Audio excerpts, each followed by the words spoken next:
8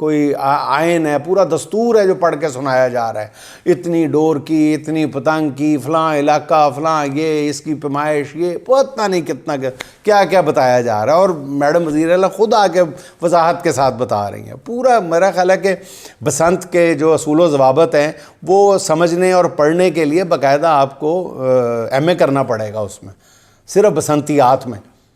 حیرت ہوتی ہے کہ پتہ نہیں اتنے فارغ ہیں ہمارے حکمران. اب سیدھی بات اور نظر یہی آ رہا ہے کہ ہڑتال کے تاثر کو زائل کرنے کے لیے اتنا زیادہ پیسہ خرچ کیا جا رہا ہے, اتنا زیادہ اوور ایمفسائزڈ کیا جا رہا ہے, اور کوئی وجہ تو مجھے نہیں نظر آتی.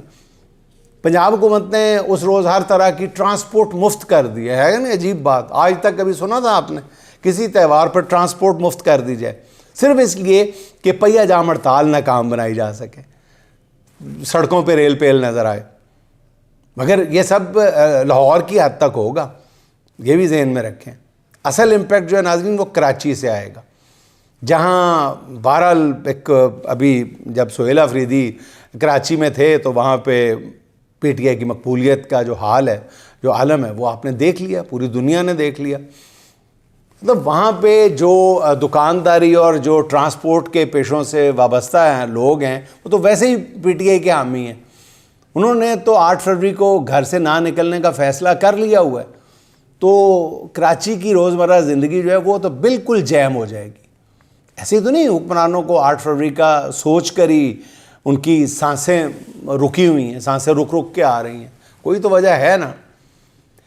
اچھا ناظرین, ٹرمپ نے امریکی تاریخ کی سب سے بڑی تجارتی ڈیل اناؤنس کی ہے اور ساتھ ساتھ مودی کو اپنا بہترین دوست بھی قرار دے دیا. ہمارے حکمران نادانی میں غلامی کی زنجیروں کو دوستی کی معراج سمجھ بیٹھے تھے, مگر ٹرمپ نے وہی سجی دکھا کر کبھی کبھی دکھا کے سجی ماری ہے. پاکستان کو وہاں لا کر چھوڑا ہے کہ اب انہیں پانی بھی تلاش کرنا پڑ رہا ہے. ہماری حکومت کا دعویٰ تھا کہ ہم نے کامیاب سفارتکاری سے بھارت کو تنہا کر دیا, مگر حقیقت یہ ہے کہ بھارت نے پچھلے ایک ہفتے میں یو اے ای, یورپی یونین اور امریکہ کے ساتھ ایسی ڈیلز کی ہیں جو پورے ایشیا کی تجارت کو متاثر کریں گی. بھارت کی یورپ کے ساتھ ہونے والی ڈیل جو ہے وہ ہمارے قومی مفادات کے لیے اتنی خطرناک ہے کہ سابق وفاقی وزیر گوہر اعجاز, معروف صنعت کار اور ایپٹما کے سابق صدر, وہ بتا رہے ہیں, گوہر اعجاز بتا رہے ہیں کہ اگر اس ڈیل کے نتیجے میں پاکستان کا یورپی یونین کے لیے جی ایس پی پلس سٹیٹس ختم ہو گیا تو ہماری $9 ارب کی سالانہ ایکسپورٹس جو ہیں وہ کم ہو جائیں گی. یہی نہیں, اس سے ملک میں 1 کروڑ نوکریاں بھی خطرے میں پڑ جائیں گی. اس حقیقت سے نظریں نہ چرائیں کہ یورپ کا پاکستان کے ساتھ کوئی اسٹریٹجک انٹرسٹ نہیں ہے, لیکن بھارت کے ساتھ ہے. پاکستان کو جو جی ایس پی پلس سٹیٹس ملا ہوا ہے اس کا براہ راست تعلق انسانی حقوق سے ہے, اور ہمارے ہاں انسانی حقوق کی جو حالت ہے وہ کسی سے ڈھکی چھپی نہیں ہے. یورپی یونین سے ڈیل کے بعد بھارت اب یہ کہہ سکتا ہے کہ پاکستان کو دیا گیا اسپیشل جو سٹیٹس ہے وہ ختم کر دیں یا کم کریں. اگر یورپی یونین نے بھارت کی بات مان لی تو حالات ہمارے لیے, اقتصادی حالات جو ہے وہ ناقابل برداشت حد تک خراب ہو سکتے ہیں. اچھا ناظرین, بلوچستان کے حالات تقاضا کر رہے ہیں کہ حکمران اپنے سب کام چھوڑ کر اس کی جانب فوری طور پہ پوری سنجیدگی کے ساتھ توجہ دیں. دہشت گردی سے نمٹنے کے لیے کوئی مربوط حکمت عملی اعلان بھی کی جائے, اس کا اعلان بھی کیا جائے اور اس پر عمل بھی کیا جائے.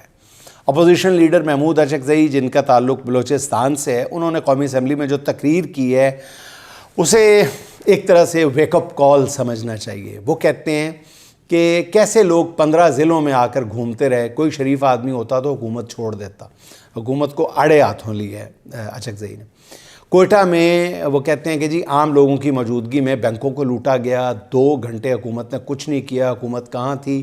یہ صرف پیسہ چوری کرنے کے لیے بیٹھے ہیں. اس حکومت کو تو ختم کر دینا چاہیے. ناظرین ذہن میں رہے کہ یہ ایک ایسے شخص کی گفتگو ہے جو پاکستان کے آئین پر یقین رکھتا ہے, جو پاکستان کا خیر خواہ ہے. خدا را ان باتوں کو غور سے سنیں, ان کے تجربات سے, ان کے ویژن سے, ان کے وزڈم سے فائدہ اٹھائیں.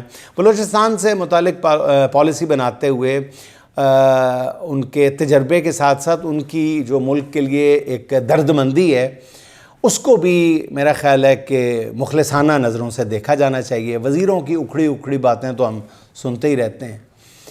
اچھا ناظرین، ایمان مزاری اور ان کے شوہر ہادی چٹھا کو سزا سنائے ہوئے 10 روز گزر گئے ہیں۔ آپ کو ان کے طرز عمل سے اختلاف ہو سکتا ہے، ان کی کئی باتوں سے اختلاف ہو سکتا ہے، ان کی کئی ٹویٹ سے اختلاف ہو سکتا ہے، دوسری طرف کے لوگ بھی موجود ہیں، لیکن ناظرین یہ حقیقت ہے کہ وہ جب سے پابند سلاسل ہوئے ہیں ان کے نہ اہل خانہ سے ملاقات ہوئی ہے اور نہ ہی اپنے وکلاء سے۔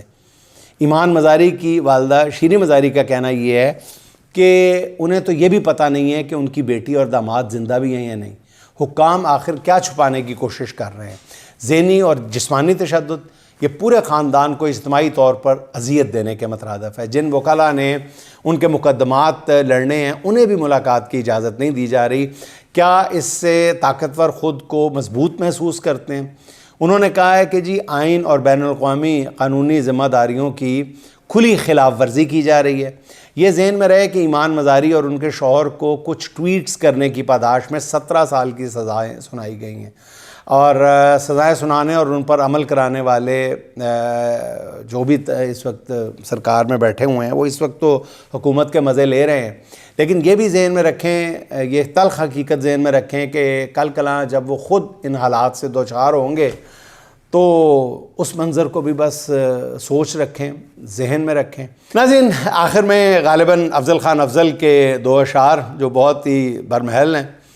ایسا بھی نہیں ہے کہ دہائی نہیں دیتا، ایسا بھی نہیں ہے کہ دہائی نہیں دیتا، میں شور مچاتا ہوں سنائی نہیں دیتا، میں شور مچاتا ہوں سنائی نہیں دیتا، دانستہ مجھ آوارہ سے ٹکرا کے یہ دنیا، دانستہ مجھ آوارہ سے ٹکرا کے یہ دنیا، کہتی ہے کہ اندھے ہو دکھائی نہیں دیتا، کہتی ہے کہ اندھے ہو دکھائی نہیں دیتا۔ ناظرین خوش رہیں، خوش رکھیں، آپ سے ملاقات ہوگی انشاءاللہ اگلے ولاگ میں۔ اللہ حافظ۔